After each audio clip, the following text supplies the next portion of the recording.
On a besoin au Québec de faire de la politique différemment, de le faire sans langue de bois. En automne 2018, le Québec a décidé de faire élire un parti qui n'a jamais eu le pouvoir auparavant. Les Québécois et Québécoises ont fait élire la coalition Avenir Québec avec une forte majorité. Durant les prochaines années, le nouveau gouvernement va pouvoir créer et modifier des lois sans nécessairement avoir l'accord des autres partis.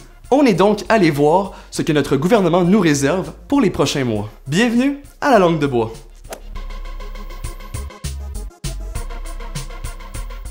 Le nouveau gouvernement désire transformer les commissions scolaires en centres de services. On prévoit que plus de 3000 écoles devront s'adresser directement au gouvernement pour leur budget et leurs services qu'elles offrent. Le nouveau gouvernement Legault a confirmé son désir de hausser l'âge légal de la consommation de cannabis à 21 ans. De plus, la CAQ interdira également aux consommateurs de fumer du cannabis dans les lieux publics, alors que cela est présentement permis à divers endroits. On est allé demander à un jeune caquiste ce qu'il pense de ce changement à la loi. Le cannabis à 21 ans aurait pu être décidé au moment où est-ce qu'on a adopté la première loi, c'est-à-dire quand le Parti libéral a fait sa loi. Maintenant, je considère que ça devient de plus en plus difficile de changer l'âge légal en raison d'un droit qui avait été acquis par les 18 ans, puis là, tu leur enlèves ce droit-là. C'est sûr que le crime organisé va en profiter, mais est-ce qu'on peut tout le temps écarter le crime organisé? Mission impossible, peu importe l'âge légal, on ne pourra jamais écarter le crime organisé, il va toujours trouver une manière de se renouveler. Pour la santé, c'est une bonne chose. Par contre, est-ce que ça va empêcher les jeunes entre 18 et 21 ans de s'en procurer? Non, mais on fait un pari qui pourrait être plus profitable à long terme. La CAQ désire accueillir environ 40 000 immigrants en 2019. En comparaison, en 2018, on a reçu approximativement 50 000 immigrants.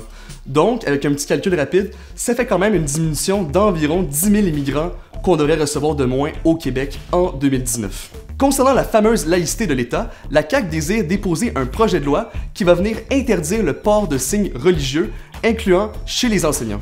Encore une fois, voici l'opinion d'un caquiste sur cette question.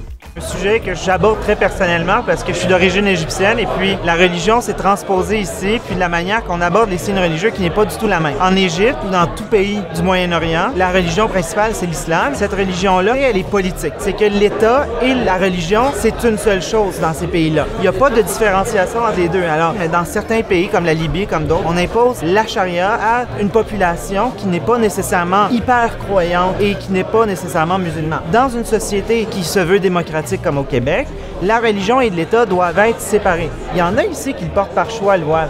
Puis ça, il faut être capable de différencier le meilleur compromis à faire entre l'abolir complètement et permettre aux jeunes filles de le porter, c'est de l'interdire pour les employés de l'État. C'est normal que ça affecte les symboles les plus voyants. L'objectif à la fin, ce n'est pas de cibler une religion en particulier, mais bien d'empêcher un mélange de l'État et de la religion. Et finalement, la CAQ désire offrir la prématernelle pour les enfants de 4 ans, gratuite, mais non obligatoire pour tous les jeunes Québécois et Québécoises. Bref, qu'on le désire ou qu'on le désire pas, c'est ce qui va se passer dans les prochains mois parce que la CAQ est majoritaire.